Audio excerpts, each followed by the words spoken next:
Hello, ഋഷിനാണ്. എല്ലാവരും സുഖമായിരിക്കുന്നു. നമുക്ക് വലിയ സുഖമൊന്നുമില്ല കേട്ടോ.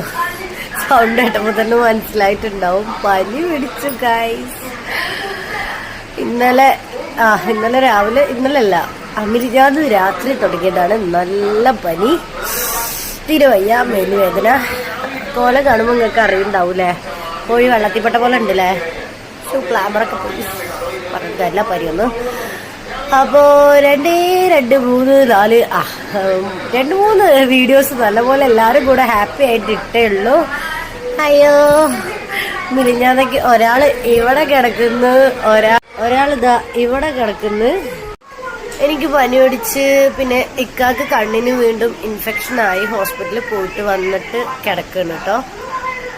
ഞാൻ പോയില്ല, എനിക്ക് വയ്യാത്തോണ്ട്. അപ്പോൾ ഇതൊക്കെയാണ് നിലവിലെ വിശേഷങ്ങൾ നമ്മുടെ. പിന്നെ മക്കള് രാവിലെ മുതൽ ഞാൻ കിടക്കണം, ഒന്നും ചെയ്യാൻ നിന്നില്ല. അവർക്കുള്ള ഫുഡ് എങ്ങനെയൊക്കെ തട്ടിക്കൂട്ടി ആക്കിയിട്ട് ഉണ്ടാതെ കിടക്കണം. അവരെവിടെയൊക്കെയാണെന്ന് പോയെന്ന് നോക്കട്ടെ. പിടിക്കരുത്, ഒരു ഭാഗത്ത് കിടക്കരുത്. ഇങ്ങനെ വണ്ടി ഓടിക്കൊണ്ടേ ഇരിക്കണം. ഒരു ഭാഗത്ത് കിടന്നാൽ പിന്നെ അതിന്റെ അപ്പുറത്ത് പണി ഉണ്ടാക്കും എൻ്റെ മക്കള്. ഇതാ ടേബിള് കണ്ടോ,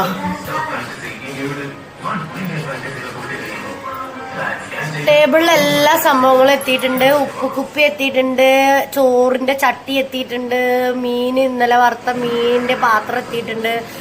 അടുക്കളയിലത്തെ 15 ടേബിളിൽ എത്തിയിട്ടുണ്ട്. ഇനി അടുത്തത് അടുക്കള.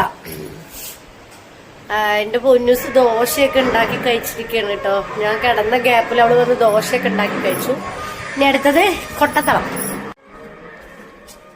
Wow, what a beauty. അപ്പൊ കൊട്ടത്തളം കണ്ടില്ലേ.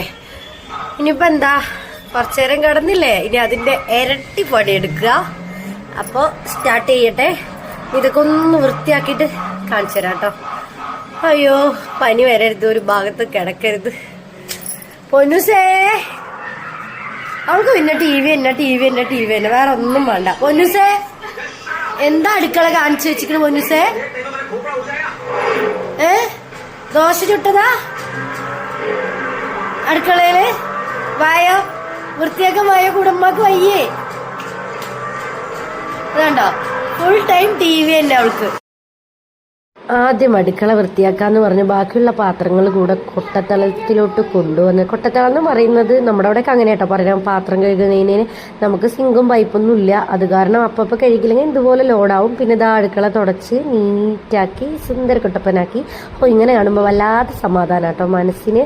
അത് കഴിഞ്ഞ് പൊന്നൂസ് മര്യാദ വേണ്ട, ഉമ്മാക്ക് വയ്യാത്ത അല്ലേന്ന് പറഞ്ഞപ്പോൾ അതൊക്കെ വേണോ